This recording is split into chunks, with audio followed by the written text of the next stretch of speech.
Record. Itu mana slide-nya, coy? Bentar, dah. Assalamualaikum warahmatullahi wabarakatuh. Waalaikumsalam. Eh, Perkenalkan kami dari mahasiswa Akidah dan Filsafat Islam, Fakultas Usuluddin Adab dan Humaniora, Universitas Islam Negeri Salatiga. Saya sendiri Zaki Putra Utama dari kelas B dan rekan saya Fitra Frantama dari kelas B akan mempresentasikan hasil diskusi kami. Oke. Jadi kami mendapat materi iktidal atau keadilan. Jadi langsung saja setelah ini akan disampaikan oleh rekan saya, Fitra Frantama. Ya. Hmm. Eh, langsung saja. Jadi di sini kami mengambil yaitu dengan tema itidal dengan kasus pemerkosaan terhadap anak di Sumatera Barat ya. Lanjut ke slide selanjutnya. Jadi sebelum kita memasuki dalam kasus, kita harus mengetahui terlebih dahulu tentang pengertian dari itidal agar apa yang kita bahas nanti akan menyambung dengan pemahaman yang akan kita dapatkan. Baik di sini pengertian itidal secara gamblangnya, secara gampangnya, itidal berarti tegak lurus, tidak condong ke kanan dan ke kiri. Itidal juga berlaku adil, tidak berpihak kecuali pada benar. Iktidal sendiri diambil dari kata al-adlu yang berarti keadilan atau bersikap adil. Nah, sudah kita ketahui bahwa iktidal yaitu bersikap adil, tidak ekstrim ke kanan maupun ekstrim ke kiri. Dia lurus akan tapi dia berpihak kepada yang benar gitu. Next. Nah, bagaimana iktidal dalam wasatiyah Islam? Iktidal dalam wasatiyah Islam dengan dalam konteks wasatiyah Islam ya, itu kan merujuk kepada keseimbangan atau ke tengah-tengah. Tadi kalau bisa kita ambil, berarti iktidal kan berlaku adil. Nah, kalau dalam konteks wasatiyah Islam, berarti iktidal berlaku adil yang berada di tengah-tengah gitu. Hampir sama pemahamannya gitu. Nah, akan tapi di sini dia itu mencangkup dalam berbagai aspek, baik dalam kehidupan, termasuk dalam perilaku, keyakinan, dan tindakan. Pemahaman dan menekankan pentingnya menjaga keseimbangan dan menghindari ekstremisme. Nah, jadi yang dimaksud dengan iktidal dalam wasatiyah Islam, dalam konteks wasatiyah Islam berarti iktidal berlaku adil yang berada di tengah-tengah gitu loh. Nah, akan tapi ini penerapannya bukan hanya pada kekuasaan atau yang lainnya, ini termasuk kepada keyakinan, perilaku sehari-hari dan yang lain-lainnya gitu. Itu secara singkat pengertian dari iktidal dan iktidal dalam konteks wasatiyah Islam. Next. Nah, dari mana kita bisa mengambil kesimpulan bisa kita gunakan iktidal, yaitu berarti harus kita menggunakan dalil-dalil. Nah, dalil iktidal yang pertama di dalam Al-Qur'an. Ini dalil yang bisa dikatakan bisa dijadikan patokan ya, pedoman untuk kita selalu berlaku adil dalam segala perilaku kehidupan kita. Nah, ini terdapat di dalam Quran surah Al-Baqarah juz 2 ayat 143 yang berbunyi A'udzubillahi minasyaitonirrajim. Bismillahirrahmanirrahim. Wa kadzalika ja'alnakum ummatan wasatan lakum litakunu syuhada 'alan nasi wal yakunar rasulu 'alaikum syahida. Yang artinya demikianlah kami telah menjadikan kalian umat yang adil, wasat, tengah-tengah supaya kamu menjadi saksi atas perbuatan manusia dan agar Rasul menjadi saksi atas perbuatan kamu. Nah, ini dari konteks ini berarti sudah Allah telah memerintahkan kita untuk berlaku sikap adil yang berada di tengah-tengah, tidak condong ke kanan maupun ke kiri. Nah, lalu kita mengambil dari dalil hadis. Nah, hadis ini diriwayatkan oleh Bukhari dan Muslim sebagaimana Rasulullah Shallallahu Alaihi Wasallam bersabda, hindarilah ekstremisme dan berlebihan. berpegang teguhlah pada keseimbangan dan berbahagialah. Jadi Rasulullah ini seolah-olah memberi kabar kepada kita bahwa ketika kita berlaku adil, berada di tengah-tengah, tidak condong ke kanan ataupun ke kiri, ekstrim ke kanan ataupun ekstrim ke kiri, kita berada di tengah-tengah, maka kita akan tenang. Nah, dari sinilah kita bisa mengambil pemahaman bahwa kita harus bersikap adil dalam konteks wasatiyah Islam gitu. Next. Nah, selanjutnya yaitu kita memasuki dalam kasus gitu kan, karena kita sudah mengetahui bahwa i'tidal merupakan salah satu bersikap adil yang berada di tengah-tengah. Bagaimana kita menanggapi hal tersebut, pengertian dari pengertian i'tidal di dalam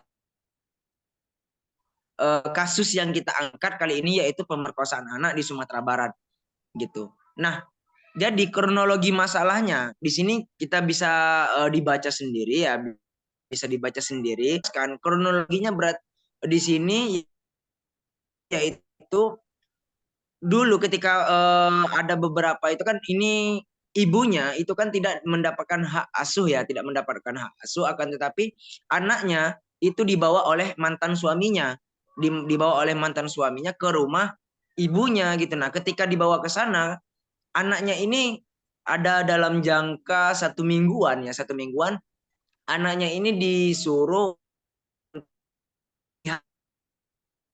gitu kan, si suaminya ini dengan istri yang barunya. Nah, ketika pulang polosnya, dia itu mencerita ibunya apa yang telah lihat dan apa yang telah dia lakukan, diperlakukan oleh ayahnya sendiri, sehingga hal ini orang tuanya itu mengadu kepada jaksa hakim untuk menindaklanjuti ini. Akan tetapi ini oh,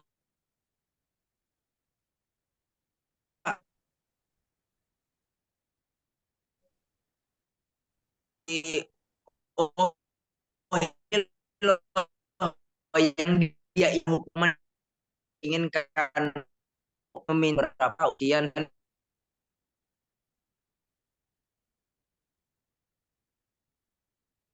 nanti ini si nanti putusan itu berbeda, soalnya karena sudah jelas bahwa tindakan ini itu bukan hal yang, ini perilaku yang sudah tidak wajar lagi untuk bisa dibiarkan gitu. Mungkin dilanjut.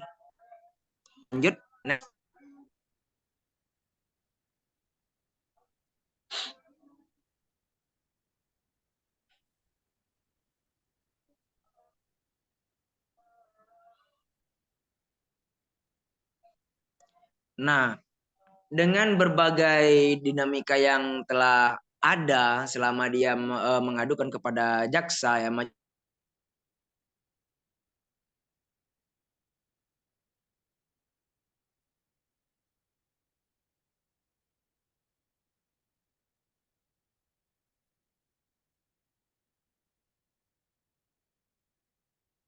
Oke, mungkin ada kendala dari teman saya.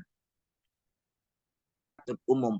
Nah, jadi apa yang dituntut oleh istrinya tadi, mantan istrinya tadi, itu tidak sesuai dengan dia inginkan, tidak sesuai ekspektasi dari seorang istrinya itu. Si hakim menyatakan bahwa si Budi ini, mantan suami ini, tidak bersalah, tidak dinyatakan terbukti secara sah dan dinyatakan bersalah bahwa dalam tindakan pemerkosaan anaknya tadi gitu. Mungkin bisa dilanjutkan oleh saudara kami yaitu Zaki kepada nanti pembahasan selanjutnya. Secara singkatnya seperti itu kasus yang terjadi pada saat ini. Silakan kepada saudara Zaki untuk bisa menyambung dari. Jadi tadi keputusan Majelis Hakim sudah menyatakan bahwa eh, pelaku Budi Satria tidak terbukti secara sah. Ibaratnya tidak terbukti bahwa dia telah melakukan kesalahan itu. Nah, Di sini ada satu penggal ayat Al-Quran. A'udzubillahi minasyaitonirrajim. Bismillahirrahmanirrahim. Innallaha ya'murukum an tu'addul amanati ila ahliha wa idha hakamtum bainan nasi an tahkumu bil adl. Innallaha ni'ma ya'idukum bih. Innallaha kana sami'an basira. Ya, artinya sesungguhnya Allah menyuruh kamu menyampaikan amanat kepada yang berhak menerimanya dan menyuruh kamu apabila menetapkan hukum di antara manusia supaya kamu menetapkannya dengan adil. Sesungguhnya Allah memberi pengajaran yang sebaik-baiknya kepadamu. Sesungguhnya Allah adalah Maha mendengar lagi Maha penyayang. Nah, jadi prinsip keadilan itu sangat ditekankan dalam ajaran Islam. Keadilan dan kewajaran. Nah, di situasi tertentu, Islam itu memberikan ruang untuk banding atau negosiasi. Ya, jika ada eh, ketidakpuasan atau kurang puas terhadap keputusan yang telah ditetapkan. Nah, sebagai umat Islam, kita disarankan untuk mencari penyelesaiannya itu secara adil dan berdasarkan hukum yang berlaku, tidak hanya seenaknya kita sendiri. Mungkin eh, hakim atau pengambil keputusan itu sudah menetapkannya dan dipertimbangkan, tetapi hawa nafsu kita kurang puas karena kita sudah dijelek-jelekkan. Nah, itu tidak boleh. Kita tetap harus menghormati keputusan yang sudah ada, yang itu dilakukannya dengan berdiskusi rembugan. Nah, jawabannya, keputusan hakim itu dapat diajukan banding, ya, bisa dinegosiasi. Nah, proses ini tuh memungkinkan pihak yang merasa dirugikan atau korban itu mengajukan permohonan negosiasi karena kurang puas dengan keputusan hakim ke tingkat yang lebih tinggi dari pengadilan negeri, nanti bisa naik lagi, ya. Nah, banding itu juga akan memeriksa kembali bukti-bukti dan argumen yang diajukan dalam persidangan sebelumnya.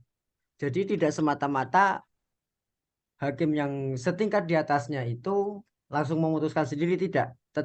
Tetapi tetap beracuan kepada argumen dan bukti yang sudah ada di persidangan sebelumnya.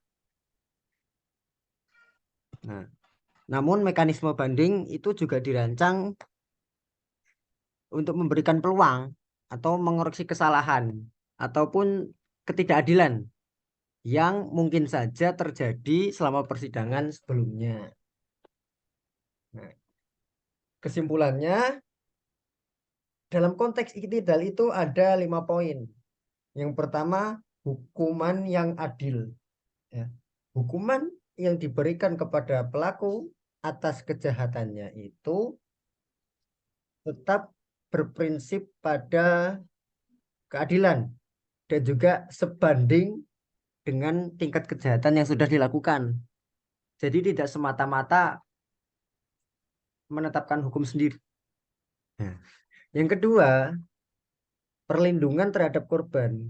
Jadi keadilan itu tidak semata-mata hanya memutuskan hukuman kepada pelaku, tetapi juga harus memberikan rasa aman kepada korban, mencakup dukungan psikologis ataupun materi yang mungkin dia sudah rugi. Nah, yang ketiga, proses hukum harus transparan. Karena apa? Karena proses hukum yang transparan itu penting untuk memastikan semua proses hukum yang berlangsung itu bisa terlihat. Kita bisa mengoreksi. Ini adil nggak? Ini memperhatikan hak-hak hukum nggak? Dari semua pihak yang terlibat. Nah, yang keempat, itu dukungan kepada korban.